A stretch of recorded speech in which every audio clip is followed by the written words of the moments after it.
Hey everyone, Aussie Viking here. I'm gonna do a sort of review. Now, I don't really care for reviews when I think about it, and it is just one opinion. And this film is a review that you got to take with you either like it or hate it, sort of thing. I mean, it's not the worst film ever made. People that say that, I don't understand why. People that say it's the worst film ever made, well, if it's the worst film ever made, that means it's worse than The Room or Birdemic or many other bad, terrible films. And that's the thing. Batman v Superman is a good film. It's got problems. Every film has problems. This one seems to have some that are kind of more so there than some other films. However, there's something that you can look past, and also I believe that the ultimate cut of this film, which is the original cut that Zack Snyder actually wanted to release, but it was too long, and apparently in America it was R-rated, so that's why they didn't release it, and they're going to release it on Blu-ray and such, and DVD. But apparently that film was the one that got the standing ovation, so I feel like once the ultimate cut comes out, a lot of the problems that many fans and non-fans had with the film will be taken away and such. Now, let's talk the positives of the film first. So the positive of the film is it does justice to the characters of this universe. So in this universe, you got a dark Batman, you got a somewhat dark Superman that's trying to find the light inside of him. You've got Wonder Woman, who you don't know much about, but you kind of do learn more about her. You know her reasonings, why she comes back, why she's flirting with Bruce, and you can kind of come to an idea of why she stopped in the first place. So she stopped being Wonder Woman for 100 years, which is apparently around the time that World War One finishes. So yeah, 1916, 1917, I think World War One finished, maybe 18. So it's around 1916 she stops being Wonder Woman, if it is true, from 100 years from when she stops. So you can kind of tell from that she either, in Wonder Woman, loses Steve if she falls in love with him, and she loses him, or something really bad happens and she fights a demon or a god, possibly a new god, and something bad happens. You can tell something bad's going to happen in Wonder Woman, and it makes you wonder what happened. So it really gives you some idea and some interest in the Wonder Woman film. Now, let's talk about Superman and Batman. So Superman and Batman, I think, were well done. It has been said, even by Henry Cavill in some interviews, that the Superman in this film is not the Superman from the comics. We're not there yet. He says we're not there at the comic book level of Superman, which is, I'm fine by that, because that means he has to go through hell to get there. Now, he's already gone through hell. He had to kill Zod, one of the last surviving members of his race, for humanity. He had to get all this crap about trying to save humanity, yet people were still hating him. He's still got to deal with that. And that's actually explored in the film. Very well done, I have to say. Especially for a film that's been cut up from a 3-and-a-bit hour film to a 2.5 hour. So there's a lot missing from this film that will be put into the Ultimate Cut. Which is why I say most people should actually wait and watch the Ultimate Cut, because I feel like that will be the best version of it. And it's really interesting because you can tell that he's really doing what he's trying to save the people he loves. Because he's, in Lois in this is quite good, I have to say. There are times where you feel like Lois should probably calm down a bit, but then again you realise it's Lois. There's no way calming her down. Not even Superman can calm her down. I feel like the dynamic between Superman and Batman actually worked really well. I mean, he's interested in this dark character about what he's doing, and he just goes, and he even goes out of his way from his boss Perry saying no, we don't need this, and he's just like no, I think we do. He's being a reporter, he's being somebody that's interested in this. And once he learns who Batman is, he's like, well, okay then, let's keep going. That's why I say it comes together well. This Superman, while not the pinnacle of the comic book character, I think is still very, very well done for who he is, for how this version of Superman is. And I'm pretty certain that with what happens in this film, and will probably happen in the next Justice League film, will actually change him quite a bit. Now, Batman. There are some highs and lows with this Batman. First of all, He's amazing. Ben Affleck plays probably the best Batman in a long, long time. He's one of my favorites, if not my favorite Batman. First of all, he looks like Batman. He sounds like Batman. He has the emotions of Batman. He doesn't go all out there, but he's there. He's troubled, and I really like that sort of Batman. Now, a lot of people are hating him, sort of hating him because he kills in this film. Now, first of all, Batman's killed a lot of times. When he first came out in the 1940s, he killed people. I'm going to have a picture online on the screen now where it shows him killing a man by snapping his neck. That's not even the worst one. There is literally a panel where he snaps a guy's neck from the Batplane. The original comic book version of the Batman was not only more violent than this one in the film, but he was probably the Punisher before the Punisher. So, when I hear people say that Batman doesn't kill, I can't feel like you're full of shit, because he did kill. Now, people respond to this by saying this Batman was just coming out and they didn't have a right idea on who Batman was. No, they had the right idea. They just had to change him because comic books were getting too violent and certain companies were like, alright, we need to tone it down. I'm betting if that never happened, the Batman would be basically his father in like the Flashpoint. He'd be shooting people, killing people, so on and so forth. So I think this Batman works well because the Batman even says, we're always the criminals. He even says, like, I was always a criminal. And it's just a good dynamic because this is a Batman that goes, yeah, I've done some effed up shit, but I'm doing it for the greater good, Now, I have to watch it again. I really, really, really, really, really will watch it again, and I can't wait. But if I remember correctly, he never actually started killing until after Superman came into the picture. So after Metropolis, that's when he started to get really more violent and actually started to kill people. And apparently that was a rarity as well, Again, I've got to watch it again, but I'm pretty certain that's what I've gathered from other people that have seen it multiple times. But again, I'll make my own decision on that once I see it again. Now, the film is gritty. I can understand people hating the film for being gritty. I think it works fine in this universe. And to be honest, it's not always going to be gritty. The Flash is a very high and fun character. Even Cyborg's got some fun to him. And Shazam, definitely. So when those films come out, I'm fairly certain they won't be all dark and grim. Hell, even Aquaman might be some goodness in there. Now, a lot of people, on the stuff of those Flash and Cyborg and Aquaman, a lot of people out there are saying that the cameos and such were a terrible idea because they just come out of nowhere. I can't help but feel like we watched a different film. Halfway through the film, you see these videos, right? And they have the symbols of who they are and what they represent, and that they're metahumans and such. But here's the thing, you only see one of them getting clicked on, that's Wonder Woman. So that's when Batman finds out about Wonder Woman. But he doesn't click the rest. You don't see him click the rest, so it doesn't come out of nowhere. Later on, you find out, when Wonder Woman sees them, who they are. It doesn't really come out of nowhere when you've seen a portion of it, and then later on, it comes back. It's not that bad. I think it was fine, and people just complaining for the sake of complaining, because X-Men did a similar scene. Nobody complained about that. X-Men, I think X-Men 2 it was, when Mystique is on the computer and I think the FBI files or some sort of files from the government, and she sees all these other bios on X-Men, on other mutants. Nobody complained about that, did they? Oh no, wait, because that was a different film. No, it worked fine in this film. It really did. And it was awesome to see the cameos.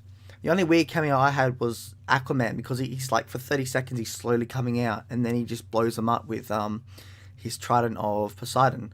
And it's like, well, he should have really just quickly done it, but that's just, it's kind of a nitpick when you think of it like that to me. Anyway. Now, there are other scenes that many people are going to fight about, and I'm going to try to just talk about the big one. The big one that many people seem to hate is, well, the emotions of Bruce during the Martha scene. Now, I was fine with this because I'm pretty certain if you see your mother die, and every time that name's mentioned, you would have a bit of a whole, what? What sort of moment. It kind of feels like a realistic thing that if your mother, which you knew from, 8 to 10, gets killed, if not, I think Bruce was 12 maybe, and Bruce sees him get killed, and every time the name's mentioned, it kind of makes sense that he'd be like, what? And it did catch him off guard. You have to remember that it caught him off guard, because let me explain the scene to an extent. I mean, this is your view. I mean, this is my view. You got your own view. You know, that's what opinions are. And in the end, you like what you like. You hate what you hate. You know, you can say it's cheesy. If you look at it from a certain view, it's cheesy. If you look at it from another view, it's quite realistic. Again, to an extent. So, Superman was basically on his deathbed. And I'm pretty sure if we were in that situation, we would say anything to react to what's happening, you know? And it's kind of a reflex, you know? It feels like a reflex, you know? And to be honest, by the time the fight happens, Clark knows who Bruce is. Like, Bruce is Batman. So it doesn't come out of left field if he decides to, even though we don't see it, but if you know the character, it kind of makes sense. He's a reporter. It makes a lot of sense that he might have gone, all right, Bruce Wayne, let's look him up. Oh, he got killed. His mum was Martha. His dad was Thomas Wayne. They both got killed when he was a kid. It kind of makes sense that he'd know that. Again, he just looks into it. And it kind of makes sense that at the end of it, if he's going to die, he's going to try one last thing. My mother is going to die. Martha, they're going to kill Martha, you know. And that catches Bruce off course because, for one, Bruce believes this god, this alien is nothing. He doesn't have anybody. Yet, here he is having a mother. He has a mother on Earth. Here it is, a mother that reminds him of his own. That is a humane and human emotion that comes in. And it hits him like a freight train. And then Lois comes in. And that's why Lois is there. People are like, well, why was Lois there? Lois confirms to Bruce that the Martha is his mother. You know, she confirms it. You know, and he will follow that because everybody knows that Lois is Superman's girl in this world. They don't know who Superman is, but they say, you know, and yeah. So it really comes together, and you can really tell because Bruce is looking into Superman's eyes, and you can just tell that he's angry and he wants to kill him. Yet, when he says, they're going to kill my mother, you can see the humanity in Superman's eyes. And I feel like that's how it comes in. So for this sort of thing, you need to look at it from the character's point of view, emotion-wise, more so than an outsider that's viewing a film. It's a hard thing that not many people do. But to truly get this scene, you really need to do that. Because this is what that film's actually based on. Like, not based on, but that's what the film actually does properly. It's a film that makes you think. It's not like Marvel. Marvel does have scenes where you think, and you're like, okay. But most of the time, they just outright tell you. This one, however, you need to really think, get into the characters. And for some people, there wasn't enough depth there. I think there was enough, but again, I'm a DC fan. I'm a fan of comic books, and I kind of know these characters that come together, and I know how they act. Except for Luthor, because first of all, he's not Lex. He's actually Alex Luthor Jr. or Lex Luthor Jr. I think I saw his name. It said Alex, but he's actually the son of Lex Luthor, and he's got some problems there because his dad hit him when he was drunk, apparently, and all this and that. So he's had a bad childhood.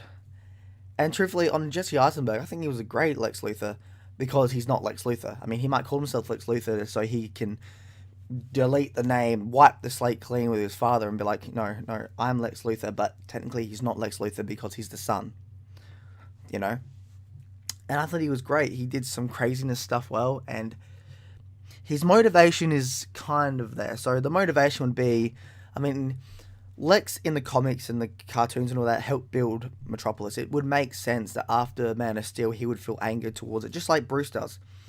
But it also makes sense that there's a power stronger than him, and he doesn't know what to do. Like, knowing Lex, he wants that power, but he doesn't know what to do with that power, sort of thing. So he's trying to create that or do something. It makes sense, you know. Again, the extended cut, I think, would help change his motivation and make us understand it even more so. But for what the original film gives you, the original cut, this cut of the film, you need to kind of think a bit more to fully understand his motivation. Unfortunately, I've met a lot of people that don't like that because they're like, this isn't Lex Luthor, so I'm not going to think about it because I don't want to. Yeah, okay, that's a stupid way to think, but whatever. That's your opinion, man. And it's just, I think it's a great film, to be honest. Now, let's talk Wonder Woman. Gal Gadot does a great job, Wonder Woman. First of all, the chemistry between her and Bruce is amazing. when I'm seeing them dancing together, and she does his tie, there's like, he's got like the not his tie, his bow, and he just like grabs it and just tinkers with it a bit. That totally reminded me of their dance in the Justice League animated show, and I mean, I ship them. I totally ship them, and their chemistry is just oozing, and it's just amazing to see them together. I'm sure that's pissed off a lot of Wonder Woman and Superman people, but come on, Superman deserves to be a Lois. Let's just keep it at that. Now, another scene that everybody was a bit wonky about was the death scene between, well, Superman. Now, at first, I had the same remark. I was like, okay, that's a bit weird. I really think if they did it, they should have done it maybe after Justice League, maybe after Justice League 2, maybe for Man of Steel 2. But when I actually thought about it, I realized it's not a bad idea because it makes sense. He's trying to win the respect of the world and Metropolis and all that, and to truly get that, he needed to die. He needed to show that he was willing to die for him, and he does. But also, this helps because his death helps create the Justice League. His death changes Bruce's character from being very dark. Well, his death and Wonder Woman, I feel like, helped change his character from a dark, murdering, or not full-on murder. He doesn't full-on murder. He's smart murder, which I'll get to later.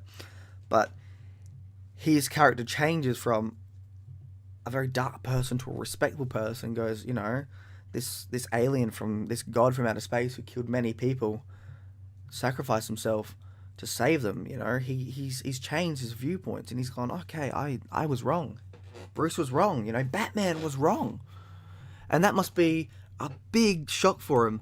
But then he realizes, and from the Flash cameo, is he needs to make the Justice League. He needs to bring these people together, and we need to save the world, because if Superman's gone, who's going to do it? We need to. And I feel like that's a great way to bring the Justice League together with his death, and to bring people together for understanding the hope that Superman gives them.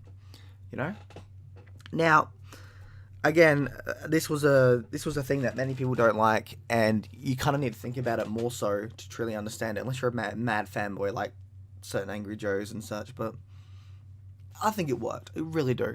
Now, there isn't all praise for this film. The editing in some parts is all over the place, The set out of scenes, you got a small scene, a big scene, a small scene. Again, they're not consistent with the rest of the film. But for me, there wasn't much. I didn't really matter because I was loving what I did get.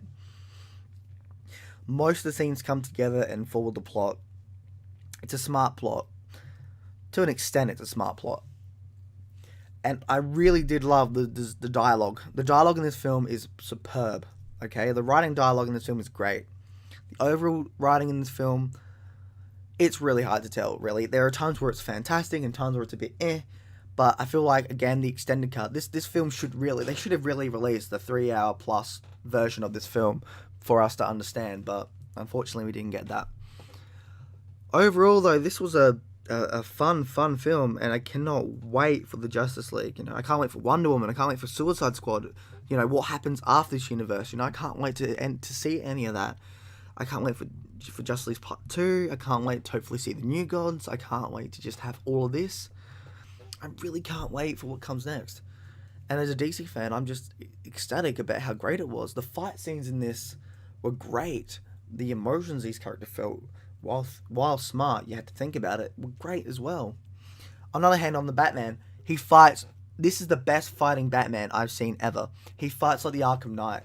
In like the Arkham games. He fights like Batman in those Arkham games, There's a scene where there are people with guns, and he shoots the guns with a device that makes them explode.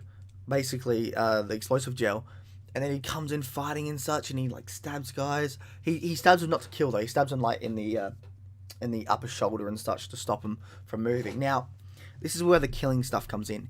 He kind of does what he did with the other Batman films. So in Batman, I think Forever, there's a scene where Batman pulls a grenade or lights a dynamite on some guy and throws him away and kills and blows him up.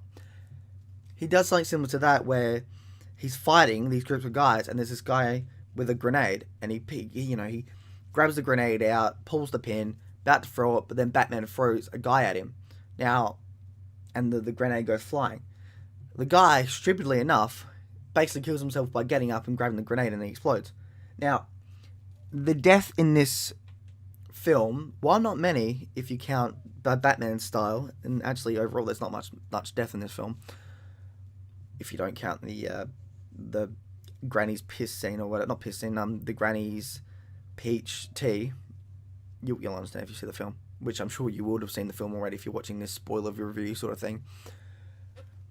It comes out well, and it's just, oh man, he doesn't kill much. Not really. He kills like not nonchalant. I'm trying to think of the word. So he sort of kills in this film, but not necessarily. So he doesn't grab a gun and shoot a guy in the head.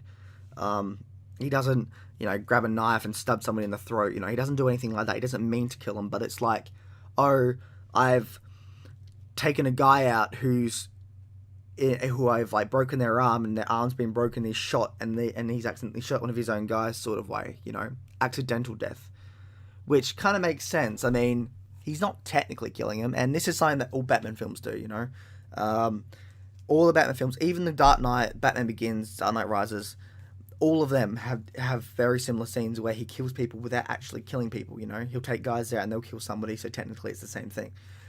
It's been happening since Batman's been in film since the 1980s, so it's not that different to those films. It's just very prominent and easy to see for some people. So, yeah. Again, it's not bad. I really like this Batman, and I feel like, sure, it does bring up some problems with like why hasn't he killed Joker yet? But apparently, well, like I said before, he only turned to killing after Man of Steel when he's lost a lot of friends and such. So that makes sense. And then I believe Batman wanted to show him that he can still be a good man. So possibly in Suicide Squad and Justice League he won't kill. Maybe that will be a theme that pops in. That can he come back to the light from being a murderer? From being a criminal, which is interesting for the future. I do admit. Now, overall score, I don't really like giving scores, but I would give this a thumbs up as a film if you're a DC fan and interested to see how different this is from a Marvel film. But as an overall score, if I have to give one, it's between a 7.5 and an 8. A solid 7.5 to between an 8, alright? Solid score. I will redo a review sort of thing for the extended cut, because I feel like the extended cut will be a 9, possibly between like an 8.5 to a 9.5. Because if this extended cut is the version that got a standing ovation back in the day, I'm excited to see what comes next. Anyway, that's my thoughts on the Man of Steel, Batman v Superman sort of thing. Overall, I loved it. Sorry about being a bit confused when I'm talking through it. It's really cold here, and I'm trying to like not move much. I'm trying to think at the same time. I've got some stuff written down, but yeah, and I'm not that good at talking most of the time. But yeah, I loved it. I cannot wait for the extended cut. I cannot wait for what comes next. The DC Universe is finally coming alive, and it is ecstatic. Aussie Viking out. See you all in Valhalla. Bye.